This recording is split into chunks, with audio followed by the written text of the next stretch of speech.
যে আমরা এই ঘটনায় শোকে মুহ্যমান। আমাদের শোকের বহিঃপ্রকাশ হিসেবে আমরা এখানে সমবেত হয়েছি এবং আমরা এই ঘটনার দৃষ্টান্তমূলক এবং দ্রুত বিচার দাবি করতেছি, যাতে বাংলাদেশে ভবিষ্যতে এরকম জঘন্য এবং হৃদয়বিদারক ঘটনা না ঘটে।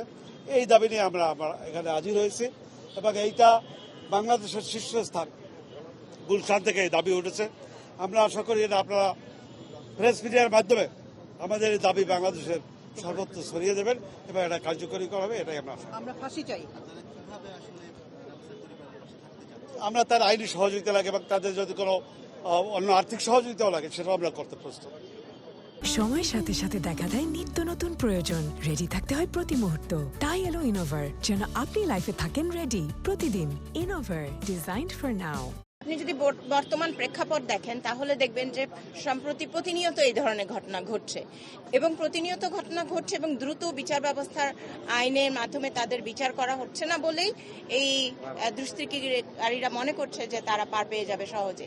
সুতরাং আমার মনে একটি দৃষ্টান্তমূলক শাস্তি অপরাধীদের খুবই দ্রুত বিচার ব্যবস্থায় এনে করতে হবে, যাতে ভবিষ্যতে এই ধরনের কোনো অঘটন আমরা না দেখতে পারি, আমরা এরকম কোনো রামিসাকে আমাদেরকে না হারাচ্ছি। একটাই কারণে যে এর উপযুক্ত শাস্তি হতে হবে। আমি তো সুপ্রিম কোর্টের লয়ার, আমি চাই ওর পক্ষে, আসামির পক্ষে যেন কোনো লয়ার না দাঁড়ায়, তাহলে এটা জঘন্য অপরাধ হবে। আমি বলতে চাই জজ কোর্ট, হাইকোর্ট, কোনো লয়ার আপনারা দাঁড়াবেন না, তার শাস্তি হওয়া দরকার। এমন একটা জঘন্য ঘটনা হচ্ছে, এগুলো হয়ে আসছে বারবার যুগে আমাদের দেখতে পাচ্ছি। আমি পার্লামেন্ট এমপি ছিলাম, তখন আমরা পাশ করেছি যে নারী নির্যাতনের উপযুক্ত শাস্তি হবে, আইন আছে কিন্তু তার প্রয়োগ নেই। সেই জন্য আমরা আজকে যে আমরা জড়ো হয়েছি, আমরা চাই শুধু রমিসা না, এর আগেও অনেক হয়েছে, তারা সব জেলখানে আছে, তারা জামিনে বের হয়ে গেছে, তাদের জন্য লড়াই লড়েছে।